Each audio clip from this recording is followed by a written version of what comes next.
Okay, so the microculture I chose to focus my presentation on was winter guard. So first off, we have to establish what winter guard is. So winter guard is the indoor version of color guard, because it's in the winter, so obviously it's cold. I spun for my high school team, and I was part of open class, which I will explain later on in the presentation.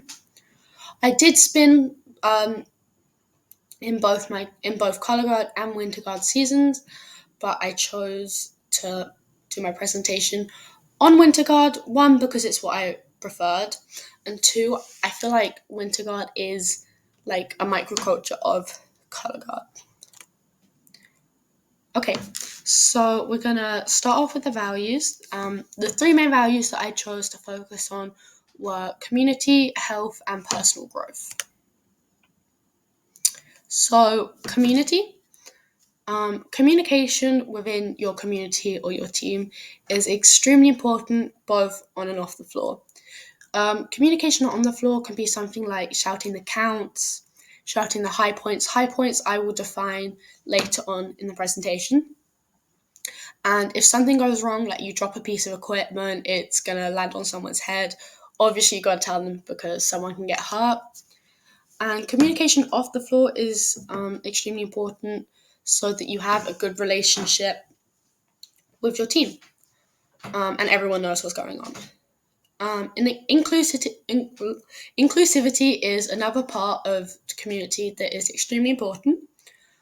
Pretty much anyone who wants to join Winter Guard can take part, which I think is, a great thing because it makes people feel wanted and it makes people feel like they can be part of a group that's going to encourage and support them. So that brings me on to point number 3, which is encouragement. Everyone wants you to succeed. That's your coaches, your teammates, and even your competition. Everyone wants you to succeed. Everyone will tell you how you've done such an amazing job. And I mean, they do truly mean it, because if they don't mean it, they're not going to come up and tell you that. But no, the encouragement is great, and it makes everyone feel like they belong, not just in their team, but in the Winter Guard environment in general. Okay, so your health is another value that is extremely important. We're going to start off with physical health. Physical health, arguably, in my opinion, is the most important factor and value of of a Winter Guard team. You're practicing for 40 plus hours a week. My practice schedule used to be Tuesday, Thursday, Friday, Saturday, and then sometimes Sunday. So you're always doing some form of exercise. So health is something that is really valued. Another part of your health that is really valued is your social health. Obviously, you're practicing all the time, so you've got to have a good group of friends that you get along with.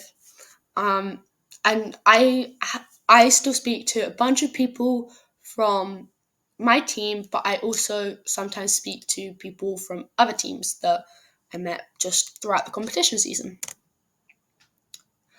The idea of personal growth is also extremely important and highly valued, and you can achieve your personal growth through perseverance. There are so many factors of Winter Guard, and it takes time to learn everything. That's why, throughout your seasons, it's usually broken up, and the first season you'll just learn flag, or the first couple of seasons, because that is the most important piece of equipment. But you have to persevere through everything because it takes a while. Knowledge is the next part of personal growth that I think is extremely important. You are learning so many new skills while you're at practice and in a Winter Guard team. You're learning how to spin pieces of equipment, you're learning how to increase your dance skills, but you're also learning skills such as organization and time management, which I think are obviously not just important in Winter Guard, but they are important throughout your whole life. Okay, so moving on to characteristics. So there are some characteristics that I've seen throughout my time in Winter Guard is that most people who come into a Winter Guard team have some form of dance background or a gymnastics background, and that is just because you are going to be utilizing those skills throughout your time in Winter Guard. Not everyone has a dance background, not everyone has a gymnastics background, and it's not mandatory, just most people do, just because it's helpful. People who spin in a Winter Guard team are predominantly female.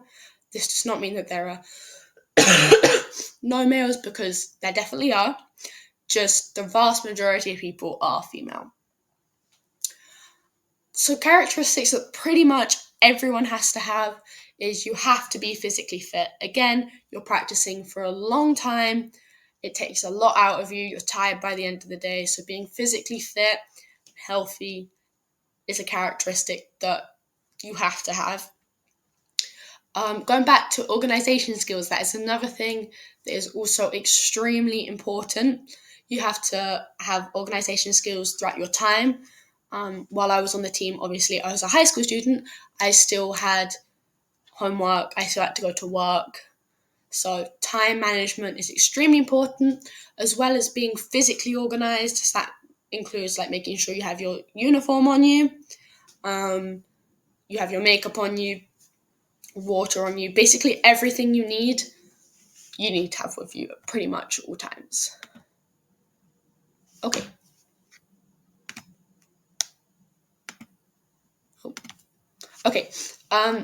traits or genetics. So there are no specific traits that everyone has to have to be in a Winter Guard team. However, there are some traits that are useful, specifically when it comes to each piece of equipment. So I spun all 3 pieces of equipment. But if you look at rifle and saber, which I'll get into in a second, they have different traits about them. But like I said, not mandatory, just like a rough guideline. So for rifles usually for stronger men and women. That is because you're pretty much spinning a big piece of wood that can be quite heavy. And obviously you have to throw it into the air, so you need some arm strength to be able to do that, hence why rifles usually for people who are slightly stronger. Saber is usually the opposite. Saber is usually for women, however there are still many males that do it, but that is because it's a slightly smaller piece of equipment and it's like deemed more elegant. So that's why mainly slightly smaller women spin saber. And flag, everyone has to spin flag. It is the main piece of equipment in a Winter Guard team, so there are no specific traits for flag. Everyone has to spin it. Okay, moving on to behaviours and patterns of communication. So the dominant culture for Winter Guard, I would say, is the performing arts, specifically dance, but the performing arts in general. So behaviours, some of them are obviously being able to spin equipment. That is like the main part of Winter Guard, is being able to spin equipment. Even if that's just flag, you have to be able to spin something. Understanding the count pattern of each set is also extremely important. Each set is different depending on what show you're in. It can change when you get like the choreography, so it can change, it can vary, but you need to be able to understand the count patterns to be able to make sure everyone is in time. Okay, so communication terms. So a lot of the times your coach will tell you, warm up by yourself, do some drop spins. So drop spins can be done on each piece of equipment, so it can be done on rifle, flag, or saber. It's pretty much just a warm-up to get your wrists and hands moving, but you have to be able to understand the term and complete drop spins, obviously, to be able to do the warm-up. Rotations are when you're doing a toss, how many times the piece of equipment you're spinning rotates in the air. That one's pretty self-explanatory. High points correlate and go along with rotations because your high point is the highest point of a toss. So a high point, this is also why you have to understand the count structure. So a high point of a toss may be 2 and the catch is on 4, but everyone has to know that the high point is on 2 and for the rotations to look the same in the air. And a fan fold, this is a method of folding the floor that you perform on. There are different ways to fold floors. This is just the one I'm most used to because this is the one my team did predominantly and was just the easiest for us. Okay, so 5 interesting facts. So WGI, the WGI Association was created in 1977. So WGI is the main association for Winter Guard. There are some others. Another one that I was always associated with was Maine because that was for the Northeast. But every single Winter Guard is somehow connected to WGI. WGI hosts the regionals, the World Championships. They hold some smaller competitions, but everyone who's in a Winter Guard team has pretty much been to at least one WGI competition. So there are 4 classes per age range. You have a scholastic age range and an independent age range. So scholastic is the high school age range. And independent is anyone who is older than high school. So that can be a college team, a university team, or just a team of adults who have established a group independently. So the 4 classes are Regional A class, Open class, and World class. Regional A is the lowest class, and World class is the highest class. And however you score throughout a season can help determine which class you were going to be in.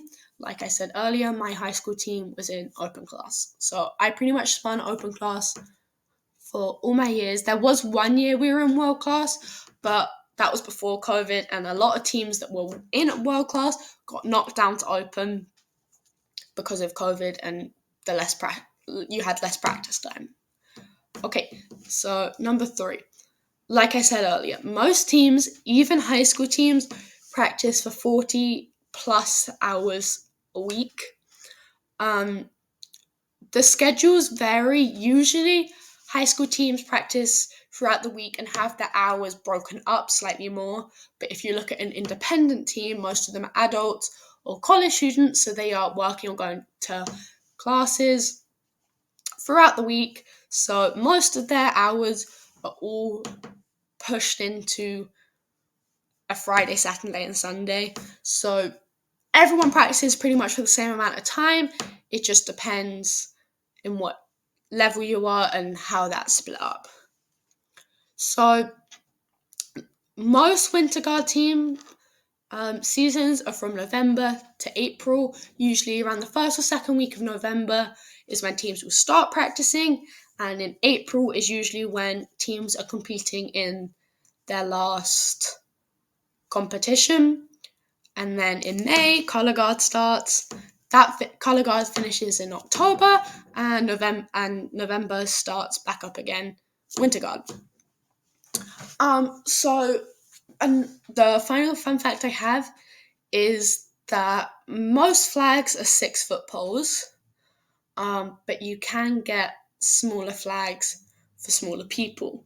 Again, I think this is great because it helps provide inclusivity for everyone on the team, and it's just, it helps make everyone feel like they're meant to be in the team and everyone's wanted.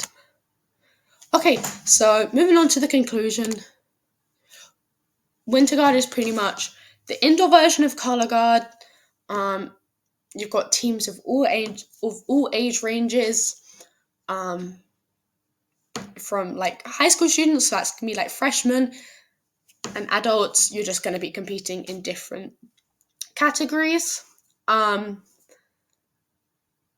Whatever team you're part of, every Winter Guard team has a rifle, saber, and flag line.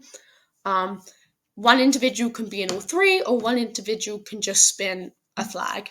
It really depends on what you're good at, and your coaches can help determine that. Pretty much, Winter Guard is just an inclusive and supportive sport to be a part of.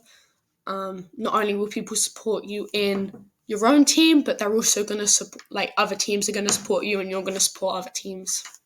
So yeah.